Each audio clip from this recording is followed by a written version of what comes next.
Elon Musk officially owns Twitter. With questions over whether its new owner will loosen regulations covering hate speech and misinformation. He bought it not to make money, but to restore free speech to America. If he actually does that, this country will change forever. What Elon Musk says and what he does are, I think it's safe to say, not the same thing. Elon Musk, he has this kind of reputation of being a sort of man of the people. And of course, when he said he was trying to buy Twitter, he was standing up for freedom of speech. Oh, very good.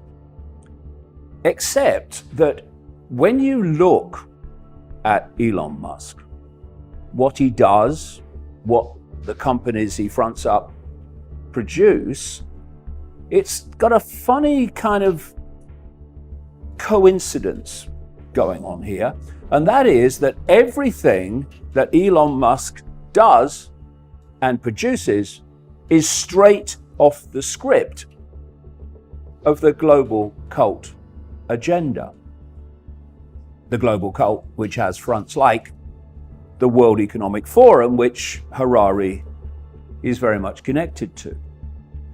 And it's the same cult that his work advances in terms of what it wants to do, that is also seeking to delete freedom of speech. You know, the freedom of speech that Elon Musk stands up for, cares so much about. So that's, what? And it's amazing how what Elon Musk says and what he does are, I think it's safe to say, not the same thing. Now, here's a great example. It's when he has been famously warning that artificial intelligence and the takeover by artificial intelligence could mean the end of humanity as we know it. I try to convince people to slow down AI, to regulate AI. This was futile. I tried for years. Nobody listened. No one. Maybe they will. So far, they haven't. Okay, fair enough. I agree with all that. But then why, having said that repeatedly, as you can see, does he start a company called Neuralink, which is there to develop ways of connecting computers to the human brain? AI, in other words, to the human brain. What? Sorry, Elon, I thought you said it could be the end of humanity. Why are you involved in a company that's doing it then? And what comes to mind is good cop, bad cop, really. You've got the good cop, Elon Musk. Ooh, I care about humanity, I care about freedom of speech. And ooh, yeah, ooh, very worried about AI while advancing it. And bad cops like Ray Kurzweil, the executive at Google, the so-called futurist, who is saying quite openly that in the period of 2030, that year that keeps coming up in all these different cult agendas, by 2030 or around then, we will be connecting AI to the human brain. And as he says, his words, not mine, that once that connection is made, AI will do more and more of human thinking, and human thinking as we now know it will become less and less, and in the end, negligible. The mention there of helping people is one of the ways they sell this stuff. Now, I'm not against technology, and if technology can help people who have physical problems, etc., and problems with the way that their limbs work, then I'm all for getting the technology to help them, yes. But that's not what this is all about. That's the sales pitch.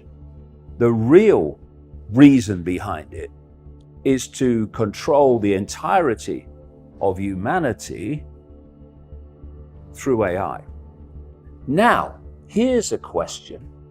Elon, maybe you can answer this one. How do you create a cloud which covers the entire planet, thus allowing the connection of everyone to AI? If you want to create this global cloud that Kurzweil talks about, then you have to do it from space. Ideally, what you do is you put up tens of thousands of low orbit satellites, so it completely rewrites the sky in terms of what it looks like. Right. Well, who's going to do that, I wonder? I wonder who has got permission already to put some 40,000 low orbit satellites up there through a system, creating a system called Starlink. Oh, it's only Elon Musk. The Starlink system being created by SpaceX, fronted up by Elon Musk. I wonder if that would help Elon to connect AI to humans and therefore, in effect, delete humans, as you warned about, as we know them.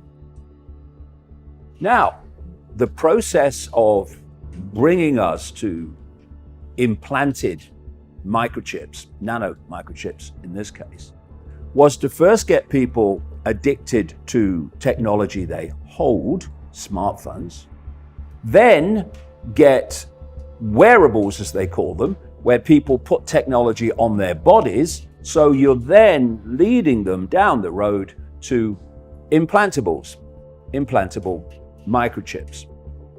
Now, wouldn't it be very beneficial to advance that process, that direction, if you could come up with an advanced smartphone that went even closer in what it can do and how it connects to you to implanting